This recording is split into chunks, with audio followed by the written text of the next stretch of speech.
can I say one sentence a different way that makes people realize like nothing good comes of not doing something you want to do because you're worried about what somebody's going to say. I'm a purebred entrepreneur for real, like documented. Been through the mud and now I'm growing in sunshine.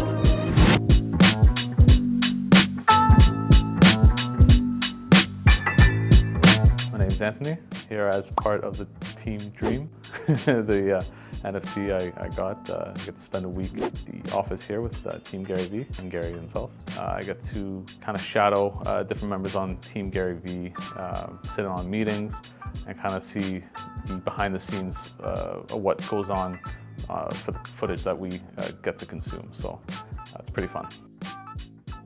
It's a lot to take in. You know, it's like, I think you come into it, you know, even with meeting you, I think my expectations are going to be met. Like, you know, you kind of, you wonder, oh, is it really like this, right? But there's always a human protectionism of not wanting to be let down. Yeah. I agree. When I ask myself, you know, when you're 80, when you're 90, are you gonna wish you did it or not, right? And are you gonna, whether it's your mom, your dad, your brother, a former relationship, your best friend, or just anybody, do you think at 80 or 90, you're gonna be happy that you didn't do something because of their opinion versus not doing something that was in your stomach? Last week, first time, like, you know, posting a video, like putting my face out there. It's huge. It's something small for so many, but for me, you know. Brother, you wanna hear something insane? The smaller group is the ones that are putting their face. The silent majority that's not posting their face is much bigger than people like me. Notice how that combo just went? Hey, it seems like a small, I know it's small for so many people, but I put my face on it? No. Most people don't put their face on it. Yeah, kind of like the iceberg, you know? That's exactly what it is. It's back to how I talk about happiness. Everyone's like, the world sucks. I'm like, no. The negative people are just loud right now. Until positive people get louder, you won't understand the context. You won't understand the math. I can't be such an enigma. I need more people that are positive to get loud like I do.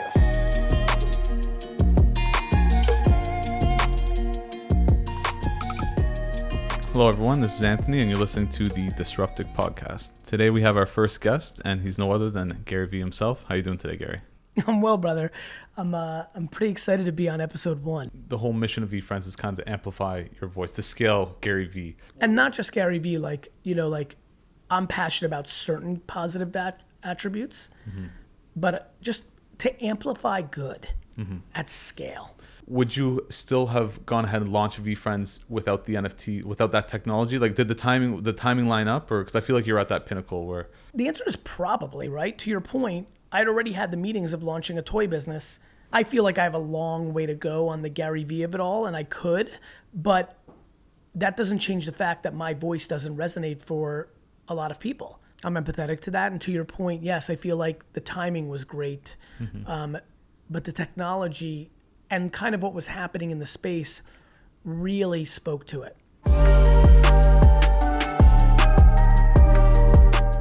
Thanks so much. Appreciate it. Cheers.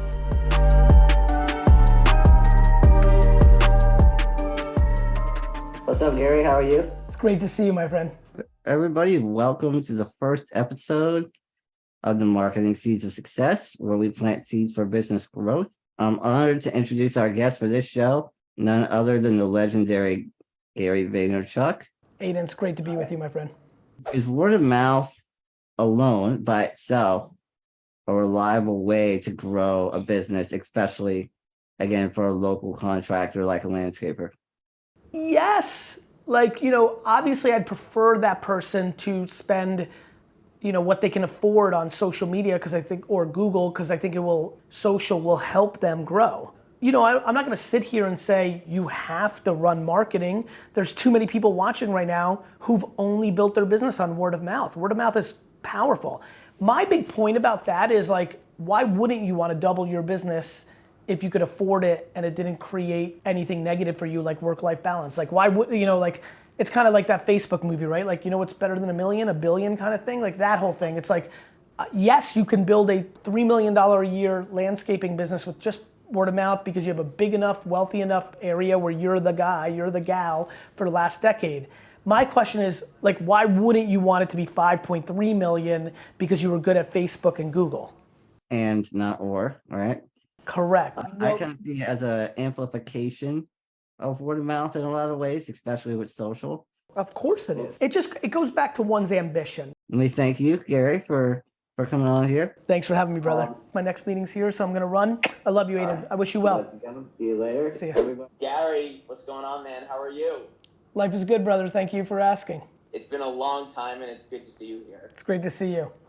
If you could place one bet on what would bring in the next 10 million NFT owners, what would that be? And has this always been your bet, or is it something new?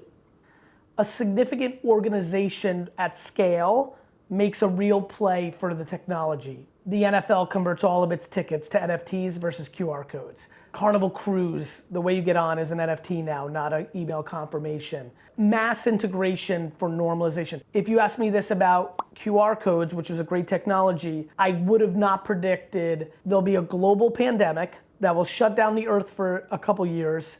And during that time, restaurants will use QR codes for menus, and the timing of the iPhone having it default into the photo app will work.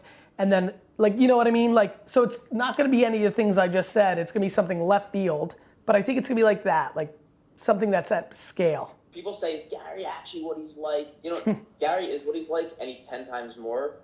You're the man. You've always been great to me. I appreciate you being on here today, and I wish you the best of luck, man. I'm cheering for you, brother. Thank you for those kind words. We'll talk soon.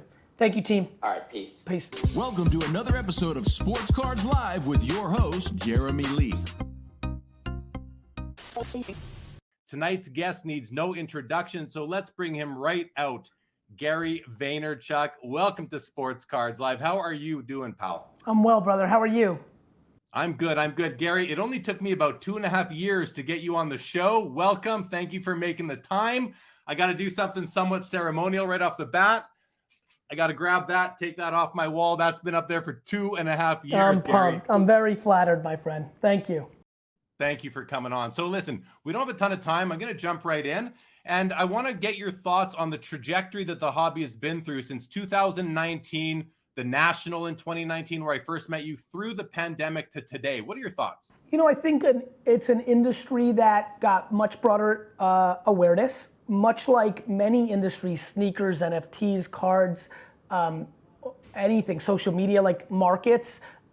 It's a market that I think is in a really healthy, solidified place because it went through its underrated period, potentially its overrated period in this cycle. You know, we had the Maguire era, we had the 80s junk wax era. You have these moments where 2, 3, 4 years, but every time you look at it, I find like the industry evolves and gets stronger. Sports cards have been a thing in popular culture for obviously for over 100 years and have had real understood value now for almost a half a century, right? The amount of people that have come into the industry is extraordinary. And so I think the hobby, and I've been watching the hobby pretty carefully now for the last year, I think it's in a very healthy place. Right on. Well, I saw your booth at the Nationals last year. It was low key. It was great. Your passion exudes from me as a lifelong passionate collector. Do me one favor before we sign off. Give a shout out to my buddy Jason. We call him the Worm Dog. He's a big fan of yours. Worm Dog, thank you for the love. I hope I see you a bunch of times at these shows and throughout the upcoming years, my friend. Right on. Thanks. Cheers, bro. Stay well. Great one. Gary is exactly how you hope he is in real life. You know, when you're consuming his content, you're like, damn, is he really this nice? Like, is he really like, you know, kind and this helpful? And he really is. And everyone on the team is as well. The best thing about today so far has been like my expectations have been met. You know, coming in here, you have really high expectations, you know, that everyone's gonna be as you imagine they are, and so far so good. So it's been awesome.